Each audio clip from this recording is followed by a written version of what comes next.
Thanks for joining us on KARE 11 News Now. I'm Michelle Beck. Let's get to your headlines. Developing this morning, Minnesota has its first measles case of the year. That's according to Health Department data updated yesterday. According to two reports, the infected person may have been traveling in Washington, D.C. D.C. officials announced yesterday the patient went on an Amtrak train exactly a week ago, walked around D.C.'s Union Station, then a few days later went to urgent care. The Washington Post cites D.C.'s chief epidemiologist who says the person was vaccinated. They were not contagious when they flew in. Now, we know measles in general is highly contagious, but with D.C.'s vaccination rate, the epidemiologist says an outbreak risk in the district is low.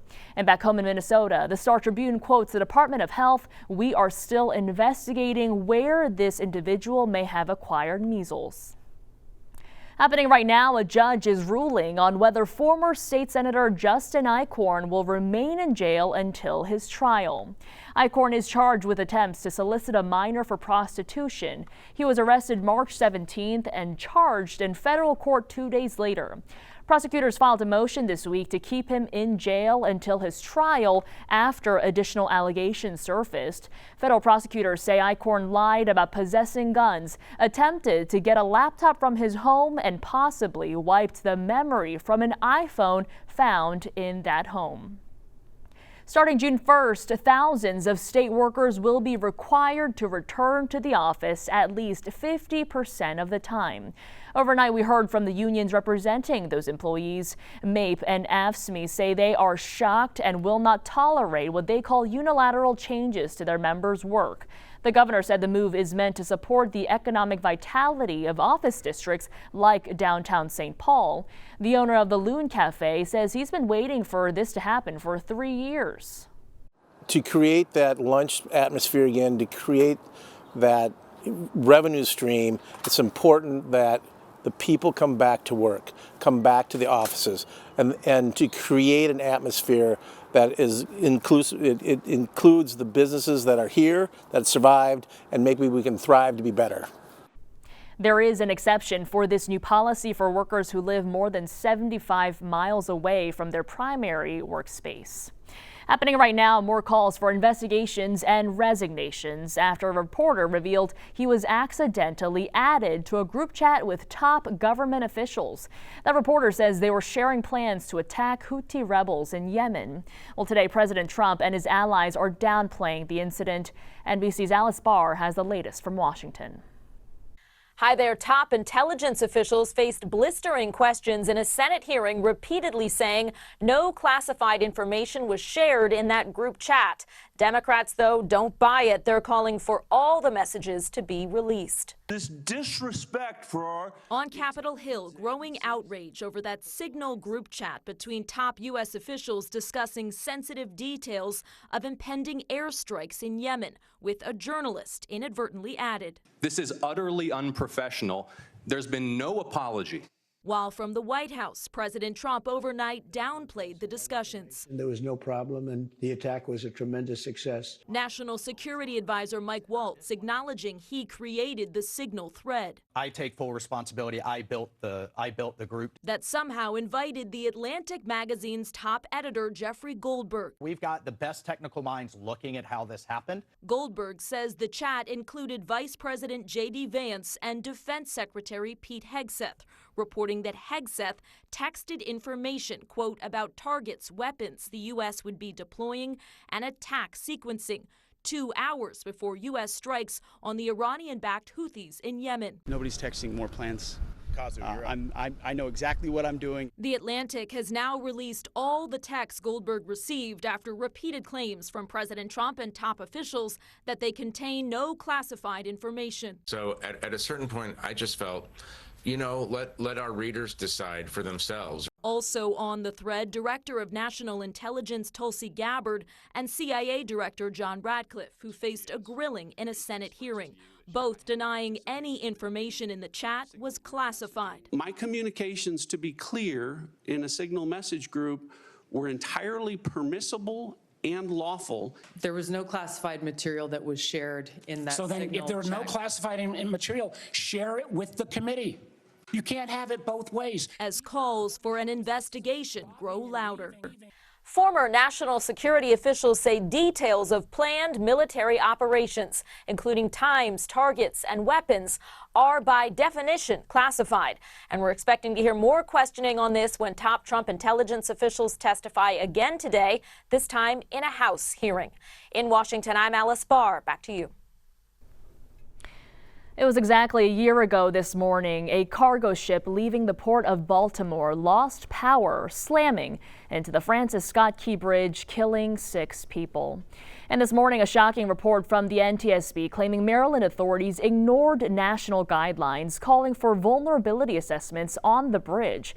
The agency says the risk of the bridge's collapse was nearly 30 times over the acceptable threshold, but due to a lack of inspections, it wasn't flagged.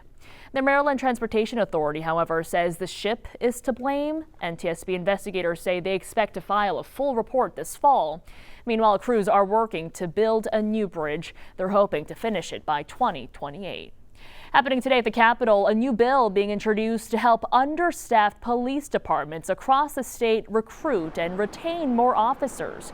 Right now, departments across the state are understaffed, but a bipartisan bill introduced at the Capitol aims to help recruit and again retain more of those officers. The bill would help pay tuition and fees for law enforcement officers in training. The bill's authors say it'll be a big step towards filling a huge gap. Right now, there are over 1,000 open positions in law enforcement. Stacked on top of that, there are over 2,700 officers who are in the 50 to 55 retirement age.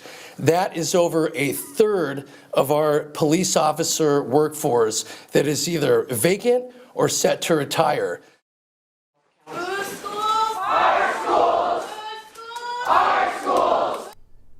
A very tense budget meeting last night for the Minneapolis Public School Board.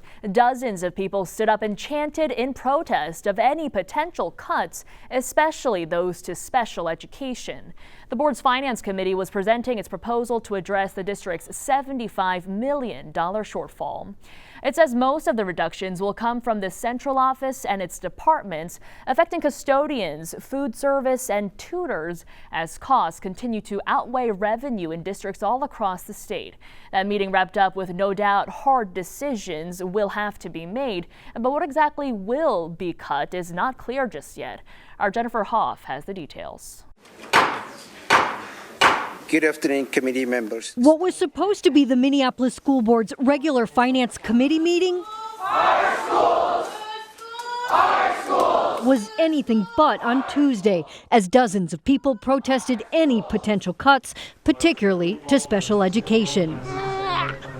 Even demanding directors sign a pledge they won't pass a budget with staff reductions or class size increases, and to reinstate any positions already impacted by next month.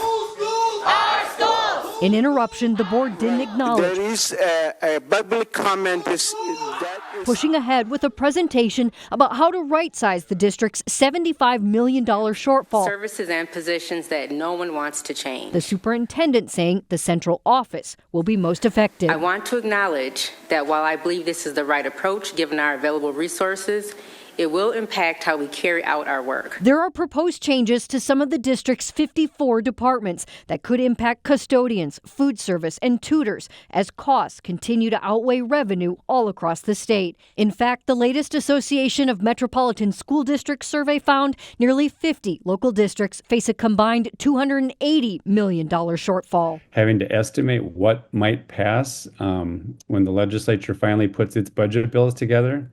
And now this year you add in the uncertainty with the federal government, and it just makes things that much more complicated.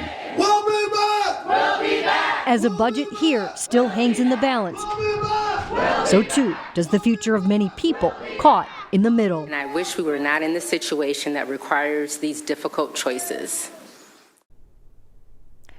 The Medved era is officially underway at the University of Minnesota. The new men's basketball coach introduced Tuesday, but he's no stranger to Minnesota, growing in Roseville and going to the U himself.